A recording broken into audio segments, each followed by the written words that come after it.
You're listening to the Perth Property Show, Australia's only weekly property podcast by West Australian experts for West Australian listeners. Catch your latest episode every Monday at 7 a.m.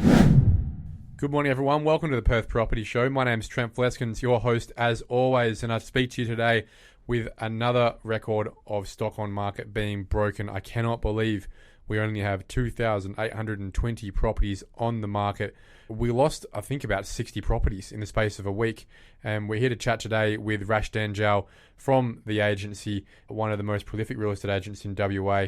His team certainly sells among the most properties in the state on an annual basis. And I thought it would be a very good idea to get him back in to get an update as to how the market is reacting to that 5% first home buyer guarantee scheme that Albo brought in over the last couple of weeks. How's it affecting the market, Rash? Thanks, Trent. First home buyer scheme has, of course, put fuel in the fire, and we've had a lot of buyers inquire.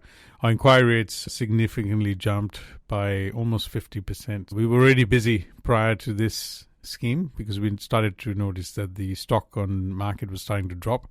And that meant inquiries were coming in hot and heavy as well. This has just made it even worse. I think owning a home in West Australia is becoming harder, and there's a lot of stress there from buyers. So.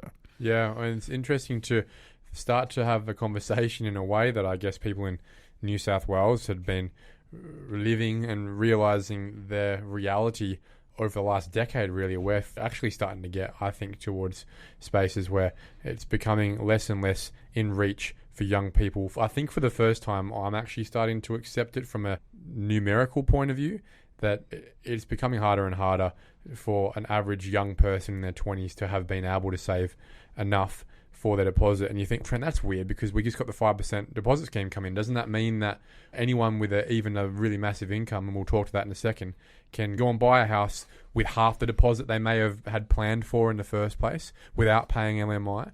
And the answer is obviously yes, that's the point of the scheme.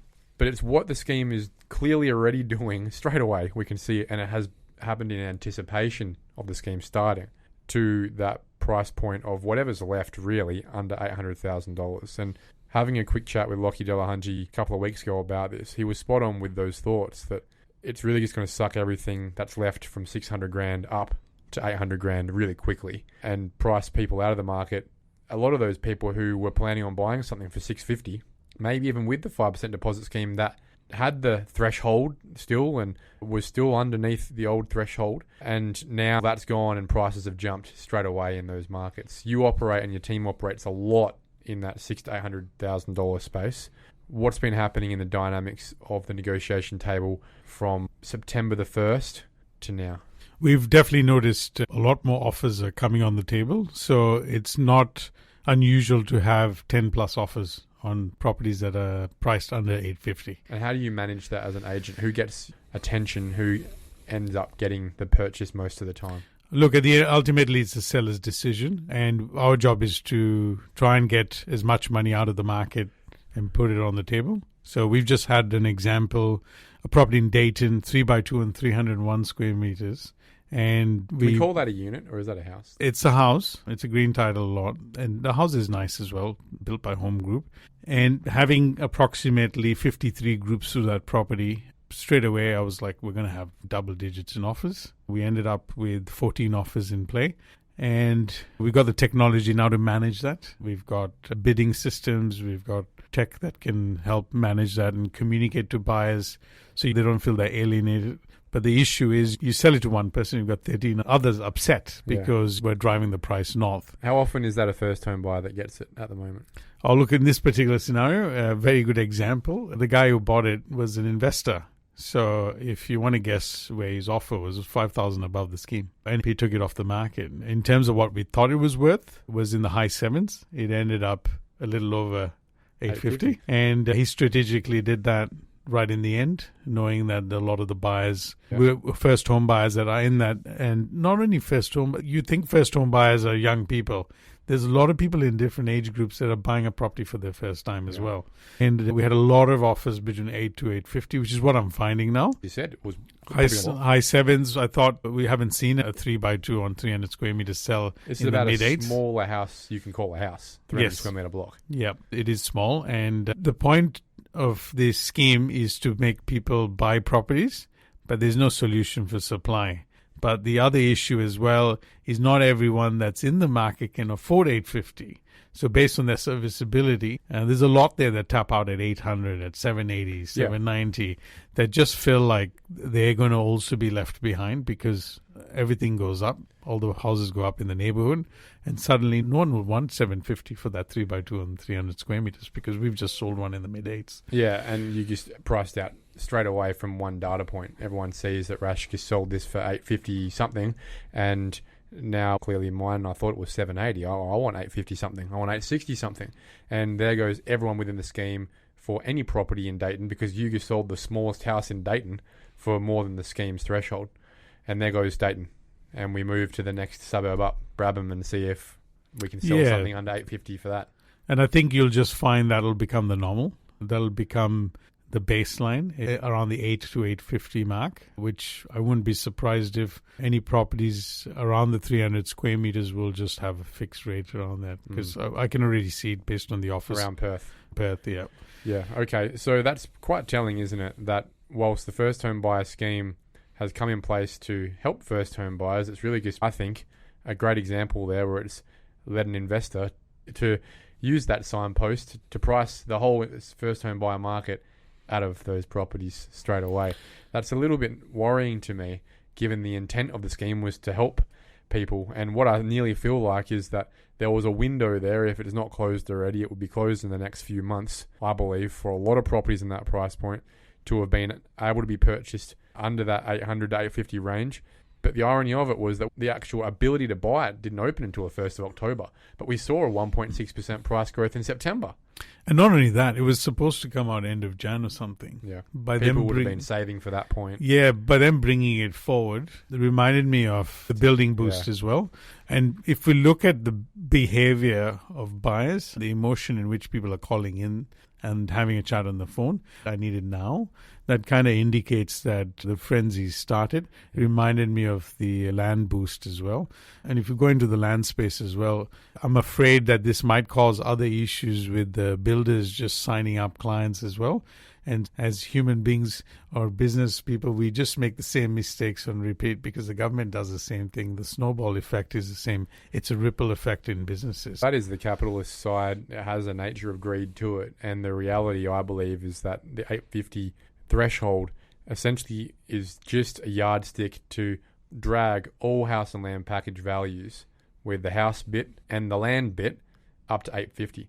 So whereas there might have been a house and land package that was sitting at 770 in July, I promise you they'll all be now at 850 by the end of the year. And that is simply the land developer taking an extra 30, 40 grand and the builder taking an extra 30, 40 grand for the same product as someone who signed up in July. 100%. And hopefully we already have a supply issue. So hopefully builders out there are not just taking on business and don't have the administration support, because one of the things I've noticed through our land sales as well, the times for those contracts are blowing out again. And that to me As is... in the build contract? Or, build contract, yeah. What we've noticed on the developer side is when we were selling a couple of blocks a week maybe, when that announcement came out, I think we sold 15 lots in a week. Yep, it was going to happen, and that's predominantly the issue. Currently, I'm getting anywhere from 25 to 30 calls a day just for land. And that is scary when we don't have enough supply of land out there. Well, talking about the supply of land, we know that we sit around the 430 blocks of land available every week. It has been trending down slowly. And really, I think there's a ghost market there where there's a lot of land that just never comes to market. It just gets sold off market through investor channels, through owner-occupied building channels. It never hits REWA. So I think there's actually a lot of transactions happening in that space that we just never see it come as stock on market. But more tellingly, I guess, as reflection of the price points of the first homeowner scheme, which, if I can be clear again, allows first home buyers to have a 5% deposit without lender's mortgage insurance being incurred, guaranteed by the federal government. The big difference is the income thresholds are gone. You could make $1 million a year and now be eligible for this scheme. Some would argue that is not fair to have that means testing pulled away for those who really could save that money a lot quicker and should save that money a lot quicker, but also that the threshold has increased from 600 to 850. Yep. Now, that's the big impact we're seeing here, is just a pile on from every man and their dog, as well as investors jumping on the wave as well. And at the point I was making to units is we've actually seen the biggest market decrease in the amount of units on the market over the last 12 months. We had about 880 12 months ago. We've now got about 615. So that's a just quarter. a reflection of price point, isn't it? Yeah, quarter less units. And again, unit market as well. I think going back to the beginning of the year when we spoke, we said the arbitrage is in the unit purchasing because the replacement cost is so high and the supply is there and you're getting them really cheap because affordability is going to drive the market. And that's why there's less units now, because even with this grant, if you manage to save enough money to buy an apartment, you can get out of the rental trap. I guess it's a compromise, isn't it? Yeah. The house up until maybe 2024, I'd say a lot of people could still aspire to a house. And I think just as an outcome of the continual price growth, houses are just now out of the reach of most people who are coming into the market if they haven't been sidestepping from another asset that they own. And therefore, not by choice, but just out of necessity, people who maybe were aspiring to buy that 4x2 in Duncraig are now buying the 2x1 unit. Yeah, and I'm finding a lot of people are moving regional as well. So the more homes I go through, they're getting a good price. They want more space. So I think we'll see a lot of that regional market also pick up. Places like Bunbury have had significant growth. Of course, Dunsborough have a bit of a romantic feel to it and having an airport and all that. And downsizers moving down there, it's always going to do well. But a lot of that regional market is also driving, also had a lot of transactions happen as well. So, look, I think people will go where they can afford it initially. And for us, that doesn't help our town because instead of going upwards, we're still spreading far wide. Taxpayer, really, it's not even the taxpayer because the government has gotten very good at passing this on to the first home buyer through developers via developer contribution schemes, developer contribution policy. It's really the first home buyer that pays for the urban expansion, unfortunately, and the investor, and therefore the renter at the end of the day. Can we give some hope to first home buyers? How does a first home buyer win at the negotiation table amongst 14 others when they're trying to buy a property that Rash Dhanjal is representing? I think preparation is important for first home buyers. If they can show and demonstrate finances there, the pre-approval is there. Does everyone not already have a... Not necessarily. We're having a lot of those scenarios and we've got to do the due diligence on the buyers because a lot of them are rushed to come and buy it compared to what you said. Let's save the money. Let's get there. There's a lot of confusion there. So through that chaos, we've also got to protect our sellers. I think the best thing you can do is actually have a pre-approval in place. Get your broker ready to receive calls from agents. Make sure they're having a conversation. Make sure that you've got your paperwork in place because there's a lot of confusion. People have savings but might not have the serviceability and the time hasn't been spent to actually have a pre-approval in place. A lot of the banks, and I don't know if this is true from what I hear, the word on the street is they are treating those at high interest rates as well, regardless of whether the government's backing up the 15% no LMI, the banks also will look at it in their internal policies. Yeah, so I think that's very important. Come out, have a look at the property, and try and get support. The other thing we're finding is buyers agents are working with first home buyers for a relatively small amount of money. You can get support. If you're not able to get out there for the home open or get private inspections, they have access to properties that you probably wouldn't see on the internet. So my recommendation is speak to a buyer's agent, get some support from friends and family. Like those are the fundamental things they can do. So let me run this example again that you gave before in Dayton. 14 offers. There are investors in there. There are second home buyers in there, I assume, and there are first home buyers. Were there any people being represented by a buyer's agent? Yes, 3. Okay.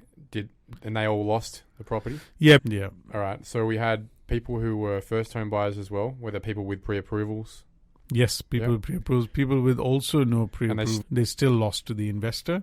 What else could they have done? Is it just price? It is price at this stage. What we do when we go back to the vendor is because we've done the due diligence and know the buyers, the top 3 or 4 offers, we explain their scenarios. We've had one in Beachboro where it sold to an owner-occupier. The seller said, I don't need the extra 20,000, I already made 100,000 more than I wanted, and decided to go with the owner-occupier. So it does happen. That's pretty rare though, isn't it? If it was me, I'd be taking that 20 grand. You would be, yes, but it doesn't mean that it doesn't happen. It does happen. And sometimes we have scenarios where you have an investor and owner-occupier or a buyer's agent representing a first home buyer, trying to get them in their first home, and the owner will most likely takes the local buyer's offer as well because they support people like themselves. Yeah. Let's say you've got 3 offers on the table. One's a first home buyer by themselves with a pre-approval. One's a first home buyer with a buyer's agent with a pre-approval. One's an investor. Are you most likely, honestly, probably talking to the buyer's agent first because there's that collegiate representation. There's confidence that they've done their vetting as well. Your job's going to be a bit easier if you're working with a buyer's agent on the other side. Is that a reality or not? Not really. But again, it does make it easier from a due diligence perspective because they're also being hired and they're not going to waste their time to go and run around if they can't actually purchase the property. And there is that confidence where you're talking to a buyer's agent and will just... They know the game, to give you. They can give you that confidence that you don't have to waste your time asking you the 50 questions a first home buyer would have already asked them. It makes your life a lot easier. Now, I'm not advocating for it for any other reason that I just finally think that... And look, we've been going through this journey myself with a number of friends over the last couple of years. And I've said, go get a buyer's agent. You've been trying to find a property for a year and a half. You've probably lost $200,000-$300,000 already waiting. You could have just used a buyer's agent in 2023 and you'd be ahead already. I just wonder if we're at that point now where if you're not going to go and get your own house and land package, which is what a lot of people are doing simply to cop out, really, just because they've realised they can't compete. They've just put their hand up, the white flag's up and gone, I'll just go house and land package. I don't have to compete anymore.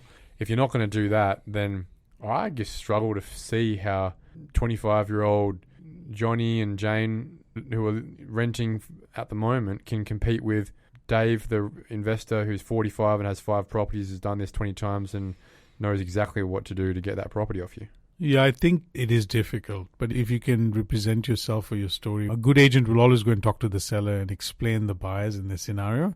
Even sellers want to know, if someone's buying my place, I just recently sold my house. I was emotionally connected to the buyers because they were family just like us with 2 kids and their mum stayed with them. I was like, perfect. And the price was right. And had it been 2 offers very similar, I would have most likely gone with them anyway. Property is emotion, and property is an emotional index, I call it. Maybe that's the strategy. Maybe that's something we need to be clear with our listeners today from a first home buyer's side is maybe it's not all about the quantitative side. Maybe try and add a bit of the qualitative side to your offer. Become personable with the agent. Have them nearly represent you. If you don't win that first property, follow them around to the next property and the next property so that they eventually recognize you, build some rapport and go, I really want to help Johnny and Jane out. I'm going to put them forward and give them every coaching point I can to allow them to get that next property that I find. Yeah, and it does happen. You find those buyers that spend 3 months with you. You want to help them. We are representing the seller, but we're dealing with human beings at the end of the day with the most basic necessity, which is shelter. Yeah, there's empathy involved there, right? Let's talk about the basic need of shelter and back on the seller's side. What's the strategy at the moment for your sellers? And especially a lot of those sellers who would be sellers but actually not able to bring their property to the market yet, given the lack of mobility right now. What's happening there? Can you give me an update on your dynamic as a selling agent for what's in the wings compared to what you'd like to be selling right now, simply because of mobility, and what you're doing about it as an agent to bring stuff to market? Yeah, so the biggest issue is it's bottlenecked, yeah? So my sellers need to go somewhere. And if you don't have good relationships with other agents in places they need to go, some of the things we're doing is we have a seller survey that we do. We actually survey the sellers on where they want to go with all their options. And that information is shared within the business to see if we can find solutions. To try and activate them as a seller. Correct. Yeah. To match them against appraisals that have been done in the last 6 months to a year in terms of location, size, and all that. And that takes time, energy, and resources. It's not as simple as it looks. There's only 2,820 properties on the market. Only about 1,700 of them are houses, right? And that means that 600 of them are units. That's it for the whole state. So if you're not doing all this back work, you're not getting the next listing. The pie is a lot smaller. It's more valuable, but it's a lot smaller than it was 5 years ago. Yeah, we basically have to reverse engineer 3 transactions. So who's coming in there? Where are they going? The other thing we're doing as well is we're getting properties ready for sale. Even in this market, we are having subject to sales happen. And the reason is because ad copy is done, photo videos are done. We're pretty much ready to go. And we're asking for short terms in terms of, here's a subject to sell, but we only need a week to sell it. We need to go past the weekend, give us till Tuesday in the next week, and we'll get it done. So a lot of our clients are lined up, ready, so they're out shopping so that we can just launch the property immediately. That's some of the other strategies that have been working with us. Then we will work with that agent to, again, have rapport with them, explain that, look, this is going to sell. We're also pricing it in the subject sale contract reasonably. We're not asking for overs on it. So we want to make sure that everyone's on the same page. How many properties has your team got on the market right now for sale? About 47. How many do you reckon you could have if the rest of the people in your network could move tomorrow? Maybe a couple of hundred. Yeah, I know that's mental, isn't it? It is, yeah. And I think that if you extrapolate that out to the market, it's like there's 10,000 properties on the market. Yeah. There's a lot of people that would like to move. And I was just in a home today and having the same conversation. It's a beautiful home, 4x2 with a swimming pool. They've just had a baby. The space isn't enough. The backyard is just not quite right. And they've got the money. House is almost paid off. They just need the next property. And they're struggling to find it in that east corridor. And I said, oh, look, this is the process. We've got a process we follow now with these clients to get them to their next home. But that takes energy and resources. If you're alone and you can't do it, how many people can you help? Yeah, exactly right. You need processes, systems in place to actually find those properties. So the reverse engineering is something that needs to happen to open up the stock in the market. What nearly requires a selling agent to employ a buyer's agent to help them be a selling agent. Yeah, 100%. Rash, we're in October at the moment. Let's look forward to Christmas. And let's have a couple of punts. Okay. We've got 3 months left of the year, essentially. What percentage increase in the median house price do you think we'll see by New Year's Eve? A minimum 7%. Yeah, I was going to say 5, so yeah. I can't believe I'm more conservative. And that's telling, obviously. With regards to selling days, sitting at about 11 days at the moment, does it move? It can't really go down. We're at a natural zero right now. Yes. So, look, if anything, and we've noticed this fluctuates between 11 to 18 days or 20 days. Hasn't been above 13 or 14 in about 3 years, though. Yeah. So, if anything, in December, if there's not a lot of movement, but look, I'd say probably 15 would be the days on market if we do have a lot of stock. But if I can guess, I'll say probably 13, 14 days. All right. Yeah. Let's talk to stock on market now. We are at a new record, and we've been hitting a new record every week for a number of weeks now. It's really been, bar a few weeks, a new record low since we hit last year's record, and it's been decreasing since last Christmas. Where are we going to be at Christmas time? 2,820 at the moment. Where is it by Christmas? This is a very difficult question. It's hard to imagine it getting lower, but we've been saying that for 4 years.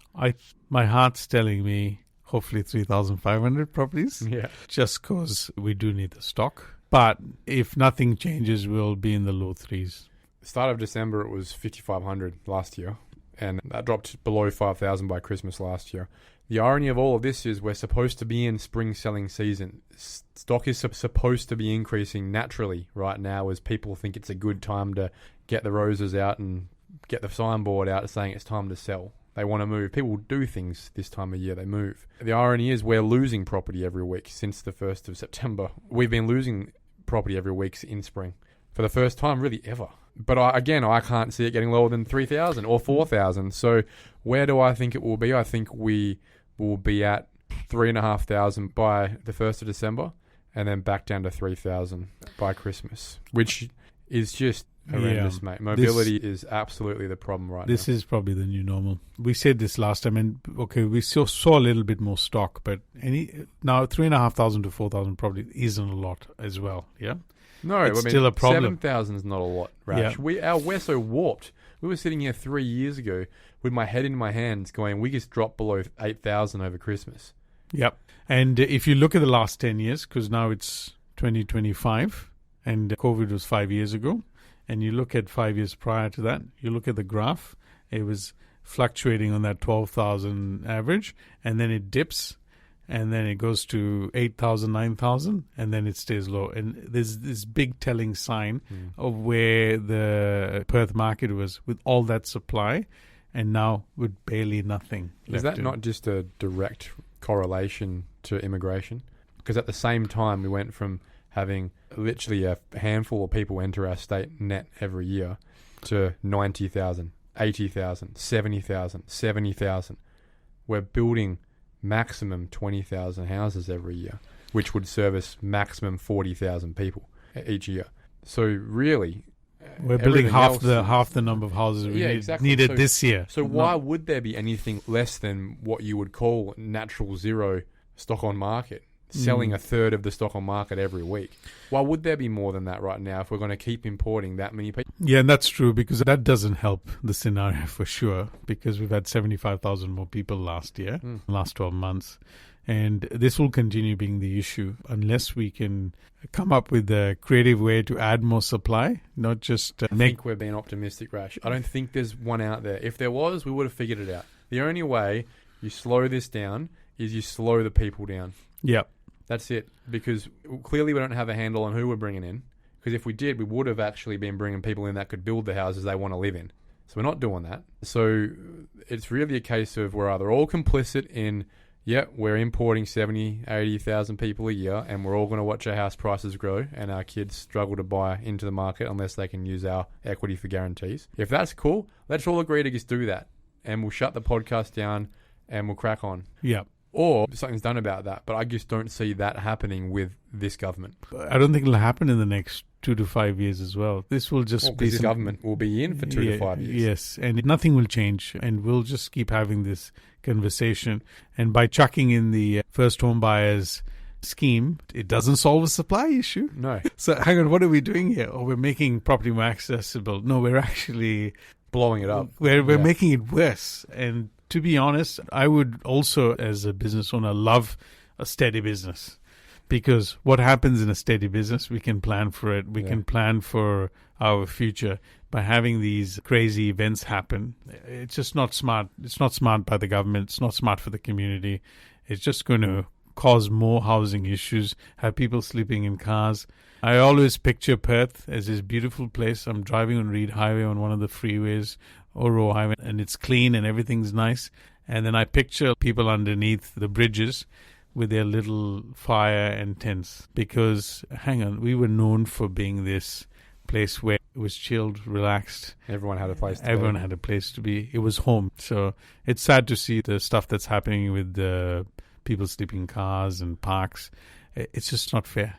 Yeah, not fair is probably the best way to put it. People, I think, need to be aware of this, to listen to it, and to be aware of why it's happening.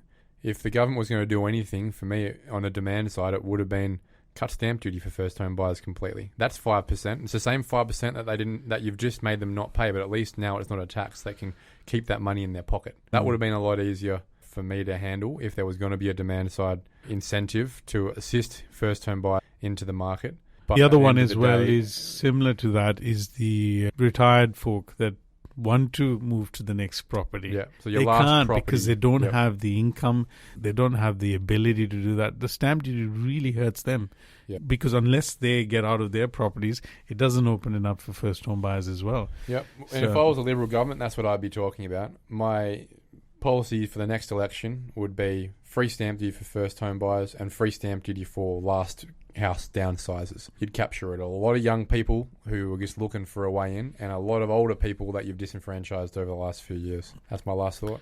I agree. For a lot of the buyers out there, just keep the energy. I think don't lose hope, because sometimes it's only around the corner that you will secure a property, because you don't want to sit out of this market for another year. It might take a little bit longer, but I think just stay on top of it, move, get on as many off-market lists with agents. And make friends with agents. You never know, someone might try the quality you might relate to someone's story. As an agent, might see themselves in you as a young person and say, you know what, I need to help them. Yeah, work together. Let's work together as a community. Cheers, Rash. Thanks. Thank you for listening to another episode of the Perth Property Show. If you've only just joined the conversation, you can catch up by heading over to our website, perthpropertyshow.com.au, subscribing to the podcast, or joining our Facebook page. Don't forget to tune in next Monday at 7 a.m. for more expert insights, local analysis, and suburb spotlights. Happy hunting!